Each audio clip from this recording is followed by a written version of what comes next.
byumva ukahita uyikora byoroshye. Ahoro mbere yuko tubwira uko isabune bayikora cyangwa uko mwayikoze, tubwira ibyo bintu byo mu buzima busanzwe wifashisha mu gukora isabune. Ni wowe ubivuze.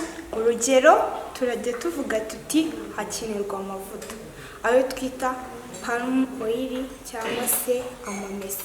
Amamesa abenshi barateka bakayatekesha, cyokora uteranyaho andi mavuta ayo twita taro, iyindi fat twita taro cyangwa se inuza fati cyangwa se amavuta ava ku nka, ndetse n'ibintu ushobora guteranyaho hanyuma ukabivanga.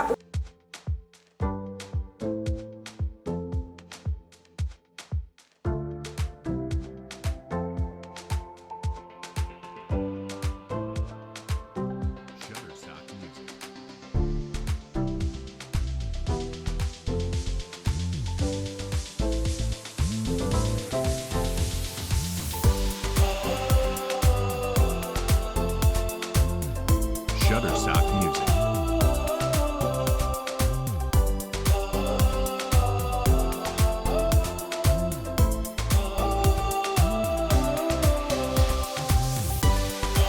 Nitwa Gasengayire Divine, nkaba naje muri bootcamp for secondary school nturutse mu karere ka Gicumbi, nkaba niga TTC de la Salle Byumba.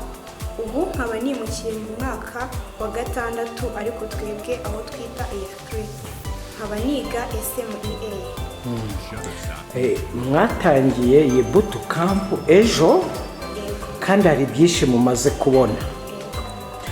Wambwira mu magambo make ibintu byibuze nka bibiri byagushimishije warize ku buryo ubona rwose ubona ko iyi bootcamp yatangiye kukuryohera? Ego, mu bintu bibiri byanshimishije, icya mbere ni uko baduhaye amahirwe mu masomo ya siyanse, kuko njye nakundaga siyanse kuva aho ngiriye kwiga isinyawani. Hanyuma baduhaye mu masomo ane: shimi, mate, fizike, biology, hanyuma bakaguha amahirwe yo gutoranyamo icyo ushaka. Byaranshimishije rero ko nabashije gutoranya kimwe nashakagamo. Njye nkaba narakurikiye ibijyanye na chemistry. Kuki wahisemo chemistry? Impamvu nahisemo chemistry ni uko bimwe muri skills cyangwa se ubumenyi dukura mu kuyiga dushobora kubikoresha mu buzima bwacu busanzwe, nko guteka, gukora ibikoresho bijyanye n'isuku, cyane ko ubu tumajije kwiga ibijyanye na saponification, uburyo bwo gukora isabune. Mbese ufashe chemistry uyihujije n'ubuzima bwa buri munsi, uhita ujya ku kintu cyitwa saponification cyangwa gukora isabune. N'ubu mwamaze kumenya uko bakora isabune? Cyane rwose, kubera ko ndayifite ntwaye gakeya ko kuzagira ngo nzerekane ko nayikoze, kandi ntabwo ari ibintu bigoye. Icya mbere ni ukuba ushaka kubyiga, ufite ubushake, kandi wumva koko ikintu cyose wagikora kugira ngo ugere aho ushaka. Ikindi, hari n'igihe usanga bimwe mu byo twakoresheje twiga nk'amakemikozi cyangwa se ibikoresho twakoresheje tuyikora, hari igihe mu buzima busanzwe hari ibyo uba warabonye, bikagufasha guhita ubyumva ukahita uyikora byoroshye. Ahoro mbere yuko tubwira uko isabune bayikora cyangwa uko mwayikoze, tubwira ibyo bintu byo mu buzima busanzwe wifashisha mu gukora isabune. Ni wowe ubivuze. Urugero turajya tuvuga tuti hakenerwa amavuta ayo twita palm oil cyangwa se amamesa. Amamesa abenshi barateka bakayatekesha, cyokora uteranyaho andi mavuta ayo twita taro, iyindi fat twita taro cyangwa se inuza fati cyangwa se amavuta y'inka, n'ibintu ushobora guteranyaho hanyuma ukabivanga, ukabona icyo twakwita nk'amavuta uzateranyaho izindi materials kugira ngo ubone isabune yawe. Ese ubundi ko habaho ubwoko bw'amasabune bwinshi, kugeza ubu mwize gukora isabune y'ubwoko buhe? Ubundi habaho ubwoko bubiri solid soap ndetse na liquid soap. ubwo abatumva urwo rurimi ni isabune irekuye y'amazi ndetse hakabaho n'isabune ifasha ifasha iyo abantu benshi niyo bakunze gukoresha iyo twakwita nka solid soap. ubu wadusobanura neza uko umuntu atangira ku buryo abona isabune ifashe? icya mbere ushobora gufata ayo mavuta ayo twita nk'amamesa ugateranyaho n'izo ayo y'inka ukabiteranya neza, wamara kubiteranya ugakora ikizabigufasha. ubwo nicyo twakoresheje, ntabwo twiriwe tuvunika tugitegura. hanyuma ubwo iyo umajije kuyifata ugishyira muri gikoresho cyabugenewe, hanyuma wabirangiza bikenerwa gupima. ubundi ibigeranyo byafashwe garama imwe y'icyo wafashe, w'aya mavuta wafashe uteranyaho garama 0.144 bya sodium hydroxide. Sodium hydroxide tuyivuga mu buryo buri chimique, ku buryo nyine niko bayandika, hari n'igihe ushobora kuyisoma tuyivuga mu buryo buri chimique. hanyuma iyo umajije kuyiteranyaho niyo sample, ubwo nuko uba ushaka solid soap. nushaka liquid cyangwa se isabune irekuye uzateranyaho potassium hydroxide.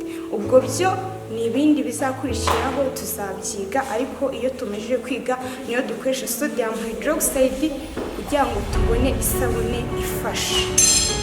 hanyuma ubwo tumajije kubikora dufata sodium hydroxide tugashyiramo ikigereranyo cy'amazi dukeneye kugira ngo tuyivange, kuko ibiri solid sodium hydroxide ntabwo ibirekuye.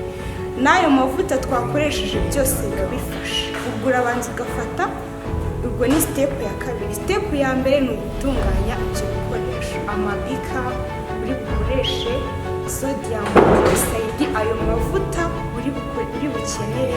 hanyuma nurangiza ukurikireho step yo kuvanga. urabanza ufate iyo sodium hydroxide uteranyeho amazi.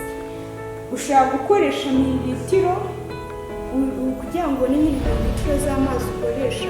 iyo ushaka iyo sodium hydroxide ifunguye hagati ya 20 kugeza kuri 30 ukoresha 2.5 ugakuba kuri ya sample cyangwa se kuri za garama z'iyo sodium hydroxide ugiye gukoresha, bitewe na garama z'amavuta ugiye gukoresha. urugero, niba garama imwe ikoresha 0.14 bya sodium hydroxide, urakumva wenda ugiye gukoresha nka garama 30, uzafata 30 ukube 0.144 itubona garama za sodium hydroxide ugiye gukoresha. icyo ni icya mbere.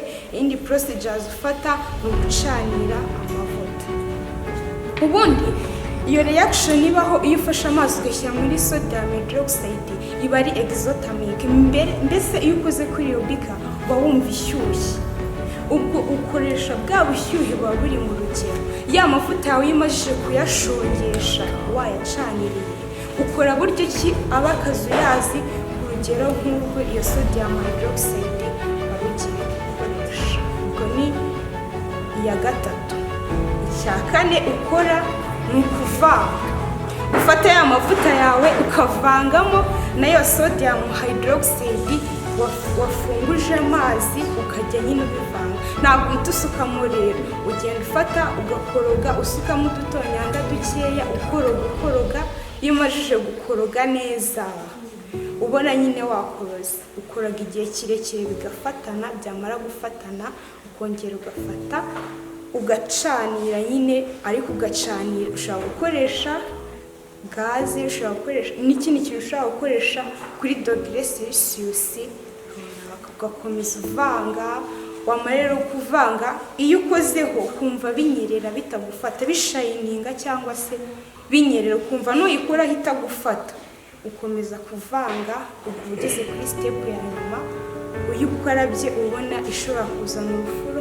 hanyuma iyo umajije kubikora ibyo bintu ukabona kuko byabaye, ya sabune yawe urayifata ukayishyira mu kintu, hanyuma tugakora icyo bita gutegereza, cyangwa se n'ubundi buryo nyine ugategereza byibuze igihe wenda nk'icyumweru cyangwa indi minsi isabune yawe irashobora kuboneka.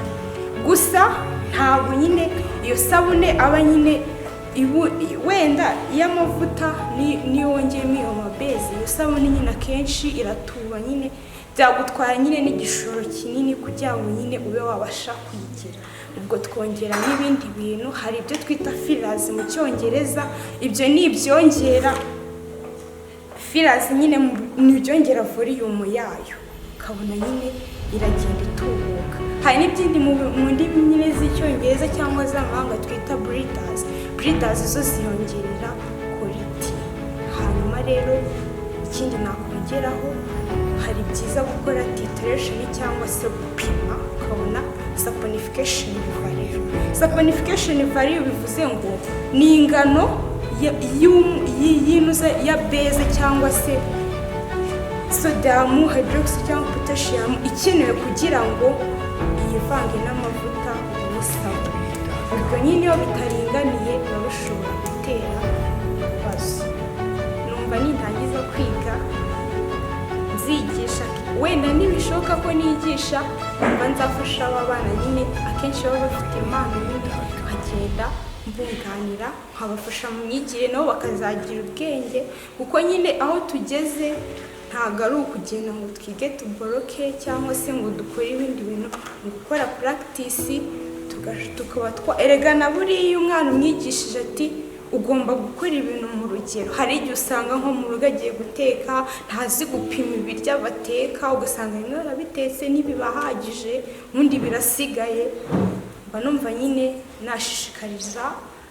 nari bushishikarize abana nigisha cyangwa se abandi nzajya muri sosiyete kujya nyine bakora ibintu bipimye nyine biri ku murongo, hanyuma bakanashishikarizwa gukora udushya, bakareka gupfusha ubusa ibintu baba bafite, ahubwo bakabibyazamo ibindi. Hari icyo ubona uyu mushinga wo gukora amasabune ushobora kuzagufasha mu buzima busanzwe uramutse ugize amahirwe? Yewe wamfasha, kubera ko gute? Ubundi muri sosiyete isabune ni ikibazo. Akenshi mu rugo iyo ukarabye amazi yonyine uba wumva ubangamiwe. Hari n'igihe iyo wogesheje ibintu bidacya, kandi abantu benshi nyine hari igihe bukene iyo buje bavuga ati reka iki tureke kukigura. Nk'urugero niba twanga isukari mu gikoma, reka tuyigabanye igikoma tujye tukinyweraho, ariko ntabwo bafata umwanzuro ngo tureke koga isabune tujye twoga amazi. Urumva ko atari neza. Uwo mushinga numva wafasha cyane, kuko niyo ubukene bwaza ntabwo abantu bazareka kugura isabune.